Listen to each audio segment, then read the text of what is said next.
Good evening. Welcome, everybody. My name is David Trulio, and it's my privilege to serve as the President and Chief Executive Officer of the Ronald Reagan Presidential Foundation and Institute. Now, we start all of our official programming here with the Pledge of Allegiance, so I ask that you please stand and join me in honoring the flag and all those who serve under it. I pledge allegiance to the flag of the United States of America and to the republic for which it stands, one nation, under God, indivisible, with liberty and justice for all.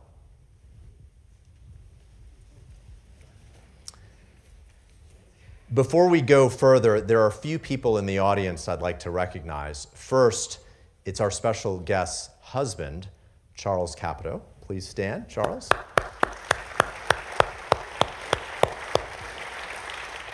We also have former Congressman Elton Gallagher and his wife Janice. And we're fortunate this evening to have Reagan Foundation and Institute trustee, former Ambassador Bob Tuttle. Bob.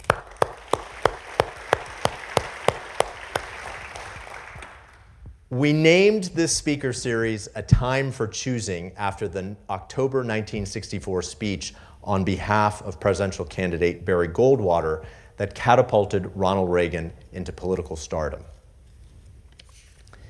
For the last 2 years, we here at the Reagan Foundation and Institute have invited prominent national leaders and thinkers to answer critical questions facing the conservative movement and the Republican Party, because they're facing their own time for choosing. They're facing questions such as, with huge challenges for the country ahead of us, with the midterms behind us and a presidential race underway, where will the focus be? What foreign and domestic policy positions are critical to take into the years ahead? And more fundamentally, what are Republican philosophies that all can agree upon? Our special guest this evening brings an enormous wealth of experience in addressing exactly these kinds of questions. In the early days of her career, she served students working as a college counselor and advisor at what is now West Virginia University. She also served as director of the Educational Information Center for the West Virginia Board of Regents, helping to advise higher education policy for her state. While raising 3 children, she became more involved in her local community, representing her county in the West Virginia House of Delegates. In 2000, she was elected to the U.S. House of Representatives, where she worked to expand transportation infrastructure and foster economic growth by supporting community banks. After 7 terms representing her constituents in the House, she ran for the United States Senate and was elected with the largest margin of victory for a Republican in state history, winning, get this, more than 70% of the vote and winning in all 55 counties in the state. That's amazing. And if that wasn't enough, in so doing, she also became the first female senator in West Virginia history. She's not only in the Senate, but also a member of the Republican leadership, serving as vice chair of the Senate Republican Conference.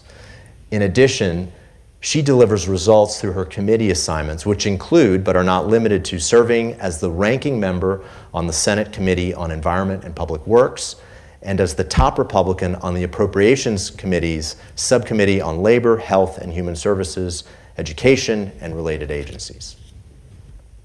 One of her current priorities is reforming the federal permitting environmental review system, which she described as, quote, a sea of always changing requirements which create hurdle after hurdle for all kinds of projects and a game of regulatory whack-a-mole. To address this, she introduced legislation aimed at streamlining the permitting process and putting in place enforceable timelines on project reviews with the aim of making it easier to build projects, produce energy, lower energy costs, and create jobs. In his farewell address, President Reagan reflected on the success his administration achieved. He noted, we weren't just marking time, we made a difference. Well, our special guest this evening isn't just marking time. She is making a difference.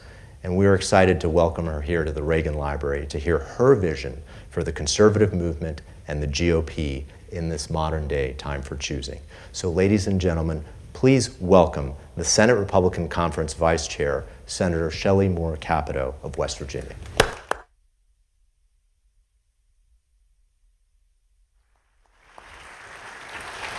Thank you. Thank you. Yeah. Well, David, thank you. Thank you so very much for that very kind introduction, and it's wonderful to see everybody here this evening. I want to say it's such an honor and really a privilege for me to be here at the Reagan Library. And thank you to the Ronald Reagan Presidential Foundation and Institute for not only inviting me to participate, and Charlie, but also for giving this a chance for this speakers series, but also for all the hard work that you've put in, not just for this event, but other events that you hold. So, good evening. I am Shelley Moore Capito, the senator from West Virginia. You know, it's a real honor to be the first woman ever elected to serve my state of West Virginia in the United States Senate. I'll tell you a little bit of history. There have been over 2,000 men. I'm the 45th woman ever elected in the entire country to the United States Senate, which is kind of hard to believe, but it's true. It's an honor for me because I love my country, I love my state, and I love the opportunity to serve the greatest people in the world. I will say it is a burden, though, sometimes, because believe it or not, I am tasked with anchoring the Congressional Women's Softball Team as their oldest member. Basically, I'm the only one that can throw it from third base to first. And all joking aside, it is interesting, it's for a good cause, but we play together, Republicans and Democrats, against one of our constant challenges, the press. I am very, very honored to participate in this Time for Choosing Speakers series. The invitation suggested speakers will include leading intellectuals, U.S. representatives, U.S. senators, governors, and emerging 2024 presidential candidates. I am so proud to represent the intellectuals in the group. I would add that I did attend Duke University, and I was a zoology major. Many people ask me, what does having a major in zoology, how does that help you in your political career? And I say, well, I serve in the biggest zoo in America. It's prepared me very, very well. And before you ask, no, I am not running for president. These days, I know it's rare to hear a U.S. senator say that, and actually one of my fellow senators announced his candidacy just today, Senator Tim Scott, one of your former speakers. So, speaking of rumored senators running for president, I also happen to serve with Senator Joe Manchin from West Virginia. Now, Joe and I have worked well together for years, and he's been a good friend and colleague. I've likened our relationship to a brother and a sister, because sometimes I want him by my side, and sometimes I want to wring his neck. Sometimes when he's out on a limb, I want to sit at the bottom of the tree and applaud him for having the nerve to do it. And sometimes I want to saw that limb off.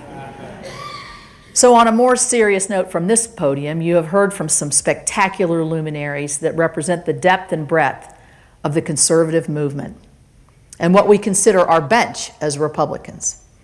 As President Reagan said in 1967, there is room in our tent for many views. Indeed, the divergence of views is one that is our strengths. People like Speaker Paul Ryan, Senators Tom Cotton, Tim Scott, and Joni Ernst, all four of those I've had the opportunity to serve with. They make me proud to be an American and proud to be a Republican. It's also great to be here at the Reagan Library here in beautiful Simi Valley, California. I'd note that things have changed in this state under the leadership of Gavin Newsom. If you're flying in from red states, like I did, they make you go through customs. They patted me down for plastic water bottles and pocket constitutions. I guess they didn't want anybody getting any ideas. So one of the many reasons I'm grateful to be a part of this series is that my ties to President Reagan go back to my childhood. My father, Arch Moore, served as governor from West Virginia the same time as Ronald Reagan served as governor of California. Not to make things awkward, but my father was actually a Gerald Ford supporter in 1976. So when I was looking around, you know how my parents died and my father died in 2015, the day after I was sworn in as a senator, and I was looking around just as I was getting ready to pack up to come here, and I ran into this. This is my dad's badge from the 1976 convention. It has his picture. It has him listed President Ford Convention Staff. It has his name. But if you look closely, it has his social security number on the front. What in the heck? Anyway, but one of the many things that endeared my family to President Reagan, even after that, was he invited my dad to serve on his campaign committee in 1979. There were no grudges, no animosity, and they worked together quite successfully for the good of the cause. And boy, did they do a lot of good. They worked together so well that if you look at the September 7th, 1983 entry in the Reagan diaries, you'll see the president met with my dad to encourage him to get into the West Virginia Senate race. He said he wanted my dad to move back to Washington to renew the warm friendship that they had when my dad worked with him on the campaign and lived in Washington as a member of the House. You know, I remember that. Every time I look at that box of jelly beans with the White House seal that he brought back, I kept everything, brought back from that visit. I still keep it in my office today, where I hold that very same Senate seat that President Reagan encouraged my father to run for. But the highlight for me was when my mother met Nancy. She was a vision, beautiful, regal, graceful. And I think she was just likely being kind when she turned to my mother and said, "How are your children so normal?" This is a true story, by the way.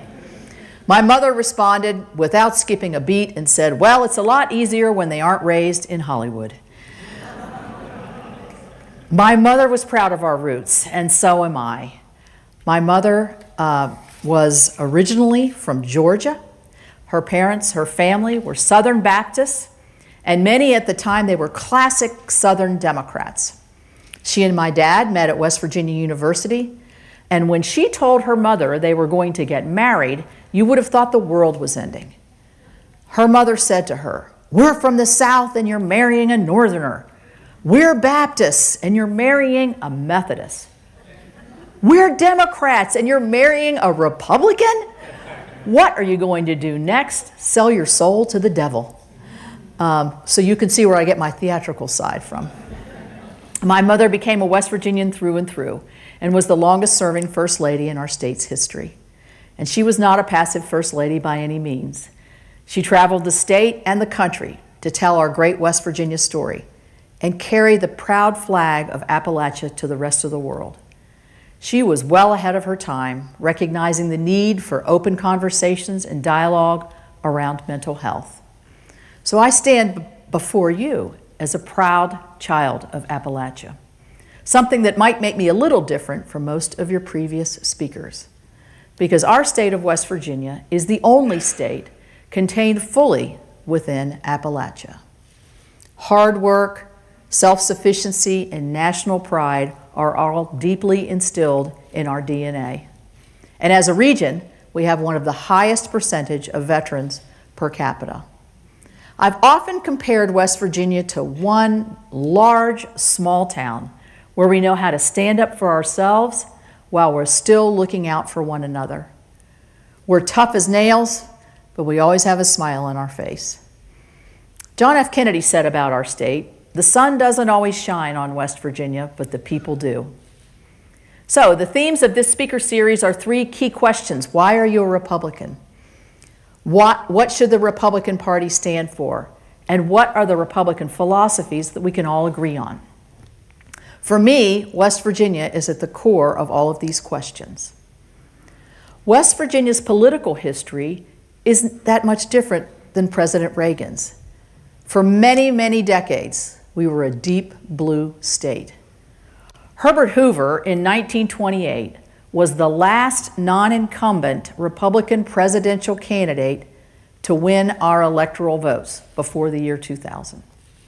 In the 70s and 80s, we voted for Jimmy Carter twice. We even voted for Michael Dukakis. In the 80s and 90s, we were almost exclusively represented by Democrats in both the House and the Senate.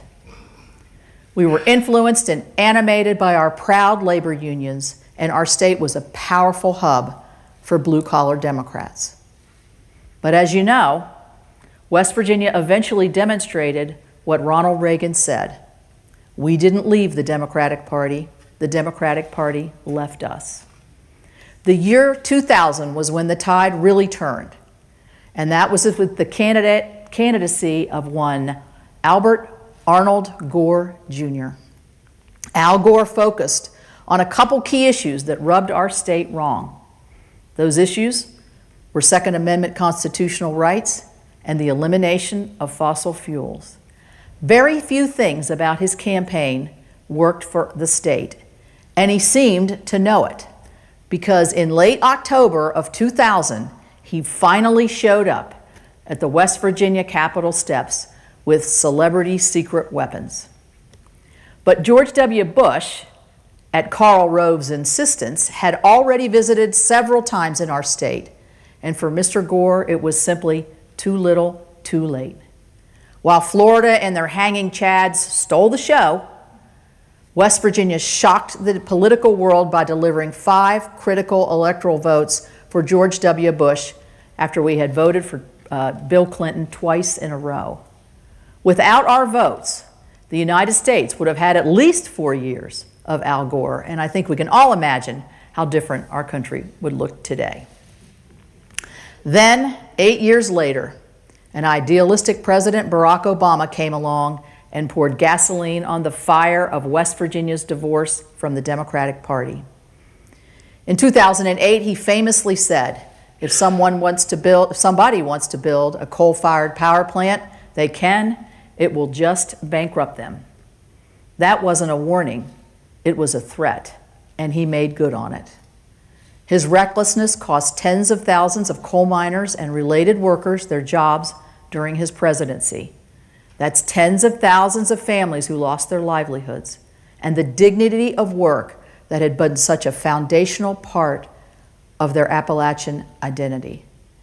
The disintegration of the Democrat Party and consequent rise of the West Virginia GOP didn't end with President Obama. The left has only grown bolder in their crusade, one that prioritizes academic goals and partisan ideology over the well-being of everyday Americans. They're coming for your gas stoves, your washing machines, your dishwasher, and even your refrigerator. The efficiency rules extend all the way to microwaves, and I didn't know this one, toothbrush chargers.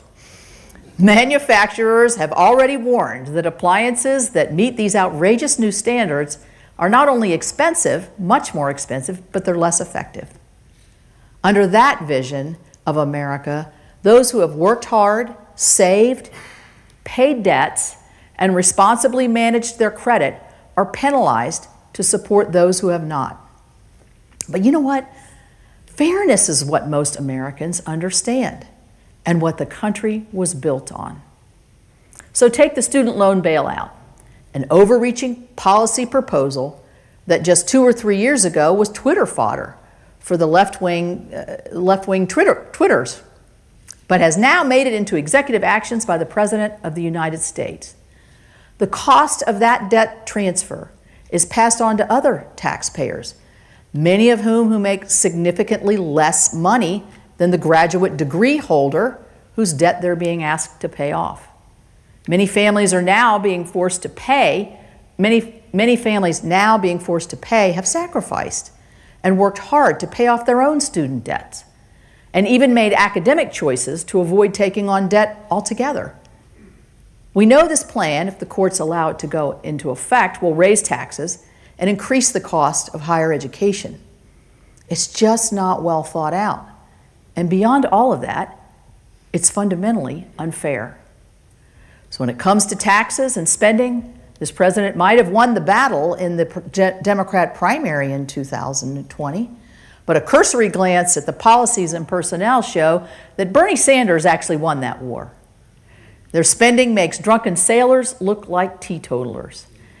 That spending has come with consequences, and Americans have spent much of President Biden's first term suffering through the worst inflation in 40 years. Support for spending cuts is at an all-time high, as the American people have made that connection that government spending is raising the prices of the goods they need to survive. But on the subject of why am I Republican, I'll note at the outset that I already mentioned, it's not simply because I fundamentally disagree with that vision for America. That's certainly a contributing factor, but there's so much more. I grew up watching my parents work as public servants. My dad, as I touched on earlier, was a Republican through and through and served our state of West Virginia at both the state and federal level. So my exposure to this as a young girl not only shaped many of my values today, but it also inspired me to serve and make a difference. But most importantly, I'm a Republican because I believe our party can provide a better way because we have done it before.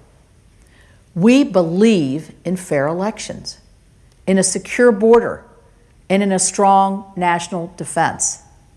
And we believe that strong families are at the core of a functioning society. They always have been, and they always must be. We believe in limited government.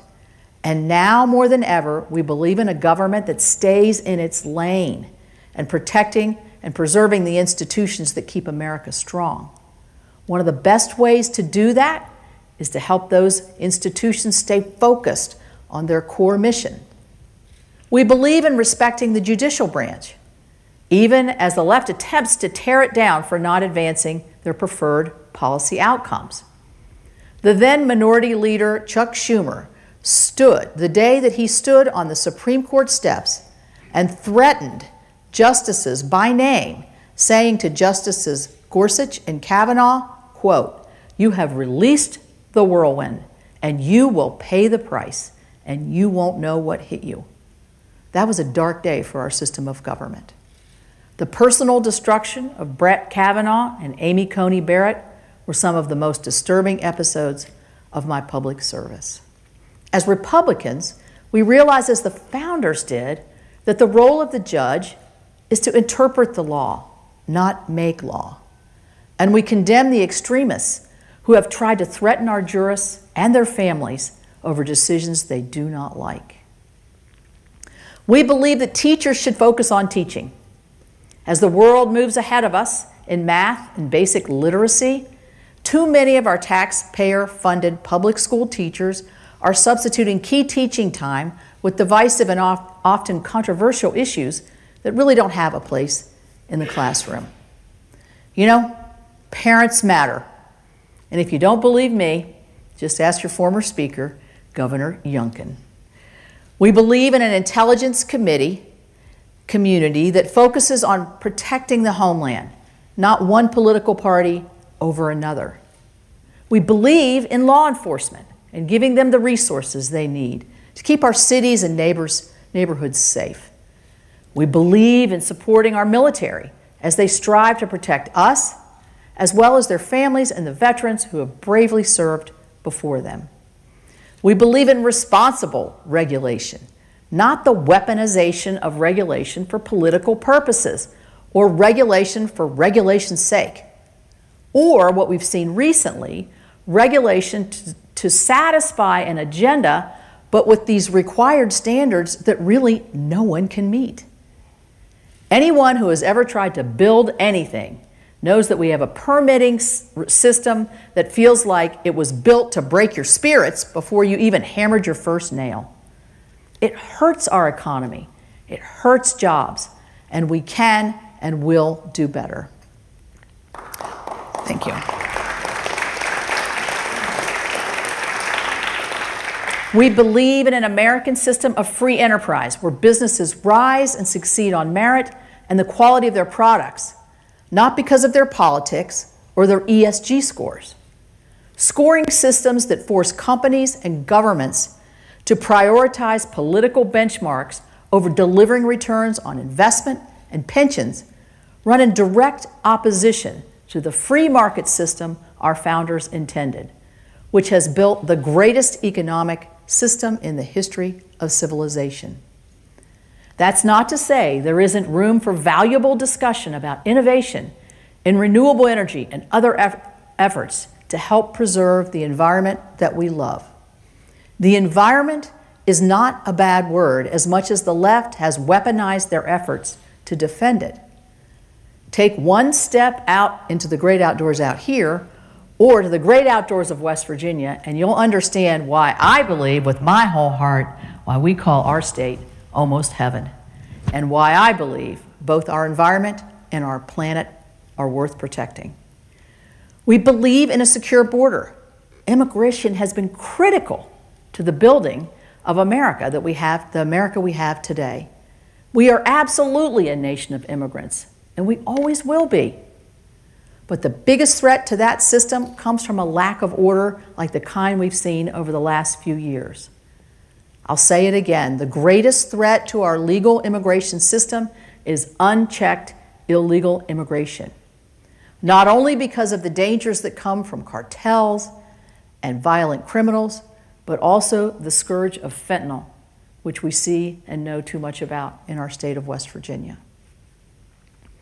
One of the greatest honors I've had as a U.S. Senator is attending naturalization ceremonies and seeing new Americans who had come from different countries, who had worked long and hard to earn it, to take their oath of citizenship.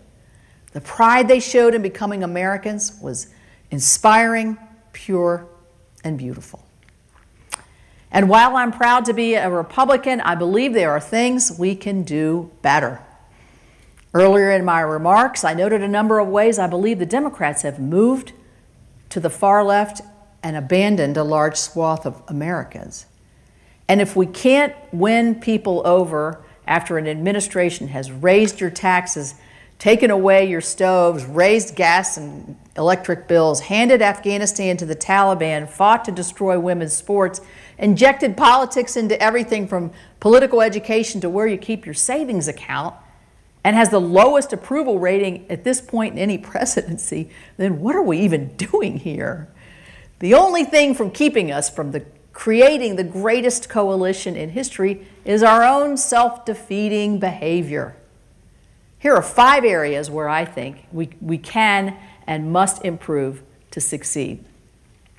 First, we must get back to focusing on wins and points on the board. There are no moral victories in politics, and far too often we prioritize bluster that makes us feel good over substance that can make a difference for the people that we serve.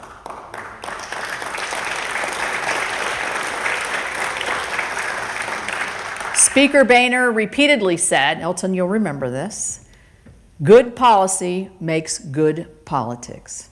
That means looking past the loudest voices to the smartest voices and actually listening to what they have to say. People really want to talk about the future. They want to talk about their children's future. That's what they really care about. So Michael Jordan once said, some people want it to happen. Some people wish it would happen. Others make it happen. Well, the political version of that is some people tweet about it. Some people go on TV to talk about it. Others roll up their sleeves and do the work to make it happen.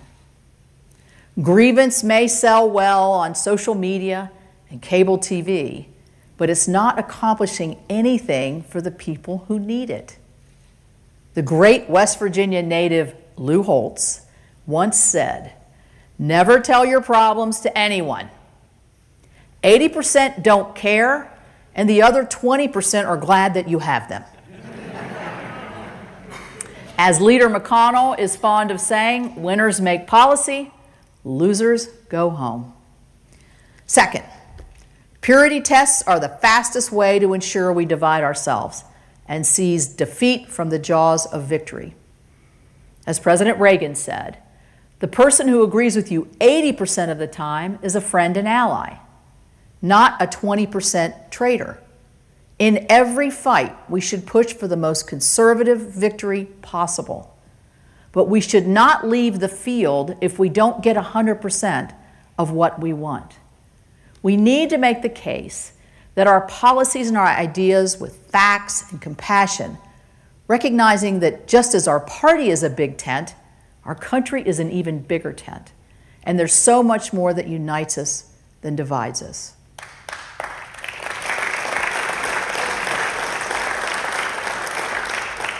In our diverse Senate caucus, we don't agree on everything, no shock there.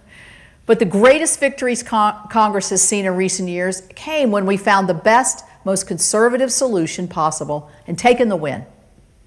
Making perfect the enemy of the good is a very efficient way to preserve a bad status quo. So let the other side have their litmus tests. I'd rather have the wins. Third, so often our biggest challenges come from our inability to effectively convey our values and our beliefs. While it's important to speak to those who are already on our side, when we only speak to our side, we find that we get a little rusty when we try and reach out to the others.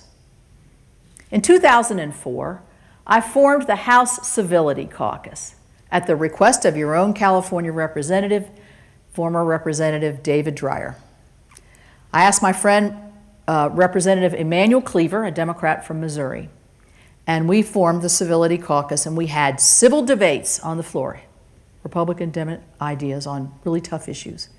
Well, we had a merry little band, but I'll add that while I could get 23 people to join the Civility Caucus, I was reminded that the Wine Caucus had 126. I knew I was in trouble. But to me, civility is critical to our communication. Moving past the slash and burn of our current politics will be essential to expanding our party. To quote the great Lou Holtz again, if you burn your neighbor's house down, it doesn't make your house look any better. My fourth point is expanding our reach is the need for authenticity. The American people appreciate authenticity, and we should give them the benefit of the doubt that they will reward us for honesty and vulnerability. We live in difficult times for everyone. President Reagan wasn't just the great communicator because he had punchy one-liners and clever zingers. He was authentic and real, and he was open with the American people. Nowhere was this more evident than when he opened up to the world about his Alzheimer's diagnosis in his final letter to the American people. As a child, a child of two parents who battled Alzheimer's, his letter about it touched me deeply for its humility, his authenticity, and his vulnerability. He wrote in part, and I quote, "So now we feel it is important to share it with you. In opening our hearts, we hope this might promote greater awareness of this condition. Perhaps it will encourage a clearer understanding of the individuals and families affected by it." He went on to say, "Unfortunately, as Alzheimer's disease progresses, the family often bears a heavy burden. I only wish there was some way I could spare Nancy from this painful experience. When the time comes, I am confident that with your help, she will face it with faith and courage." And then he closed, "I now begin the journey that will lead me into the sunset of my life. I know that for America, there will always be a bright dawn ahead." So what his words mean to me are a compassionate understanding of how each and every American has certain sorrows and joys and challenges. And a compassionate understanding will make us, as a party, be the party of a united nation, not the fractured nation that we have become. My fifth and final suggestion for our Republican Party is that we need to start listening more to America's younger generation.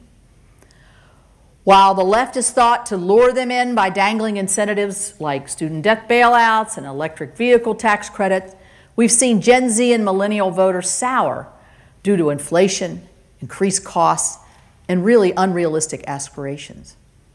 In addition to winning more of them over with a better performing economy, We will win more of them over with better candidates focused on helping people and by engaging in the conversations that we as a party have often avoided, like the need to protect our environment, like the need to improve childcare, or raise awareness about and treat mental health challenges. These are systemic issues, among others, that the young people really care about. As we protect and restore credit in our American institutions, I believe we'll see a great restoration of pride in America and in our American values. And the institution I believe is most important to this great restoration is the American family.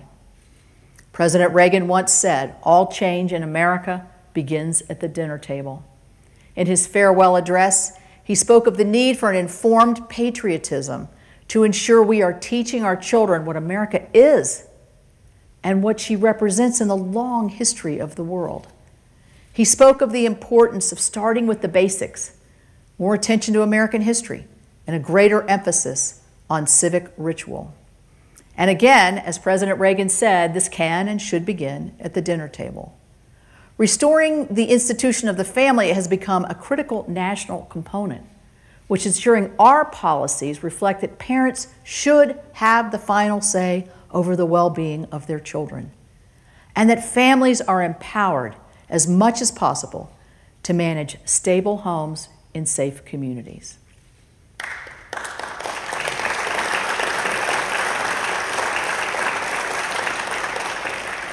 So I want to close by telling you why I maintain hope for both our party and our country. I started out talking about the other great Republicans who have shared this podium. They come from different backgrounds, different experiences, and together they paint a bright picture of a bright future for our party and, in turn, our country. In America, the states are still the laboratories of democracy, and every day leaders in states, particularly conservative states, are putting our ideas to the test and proving that limited government, free enterprise, low regulation, and our model of freedom are the keys to prosperity and happiness. And I believe my state of West Virginia is leading the way now. We have challenges, but boy, do we have challenges. But as a party, we're better equipped to meet them than at any point in our amazing history. Throughout American history, we have preserved our culture by ensuring that the next generation knew about the heroes that came before. I mean, that's what this museum's about. In D.C., we have great monuments to Washington, Lincoln, and Jefferson. And this incredible library, as I said, is a monument to one of the greatest Americans of the 20th century. And we have many more heroes to come whose stories will be written based on the way in which they faced their current challenges. So let that be our part of informed patriotism going into the future. My own service is entwined with those that have gone before me. As a 9-year-old, my dad took me to the United States Capitol, and I stood on a windowsill where I watched our nation grieve for President Kennedy. And now, 60 years later, when I walk those halls, I can feel by the grooves in the marble steps the spirits of the men and women who have risen to the challenges of their generation. The honor bestowed on me is never lost. I'm humbled, proud, and grateful to walk in their shadows. President Reagan closed his timeless Time for Choosing speech with the incredible invitation. You and I have a rendezvous with destiny. We'll preserve for our children this, the last best hope of man on earth. We stand on a similar precipice today, and we have the tools to climb on as the great city on a hill that's inspired millions to embark through darkness and danger for the mere chance to stand on our shores. The roadmap is simple, you might think. Choose substance. Demand the best of those who represent you, and fight like hell for the things you believe in, and we will come out on top. Thank you very much. Ladies and gentlemen, please remain seated as our special guest leaves the building.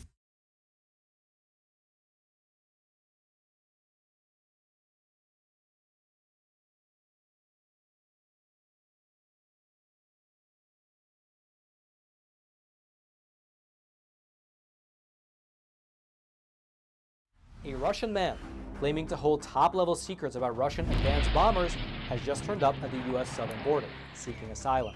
The man claims to have been an engineer at a production facility over in the city of Kazan, and he says that he possesses top-secret information about the White Swan Tu-160, which is the most advanced bomber in the Russian arsenal. US border officials, they interviewed the man, and they determined that his story was in fact credible and eventually passed him off to the FBI, who are still in the process of interrogating him right now. However, analysts have pointed out that the fact that the story was even leaked to the public is an indication that perhaps the American government is encouraging other Russians who also hold top-level secrets to also escape to America. And if you thought that was interesting, well then you should click on that button below this video and check out Epic TV, one of the best no censorship video platforms on the internet.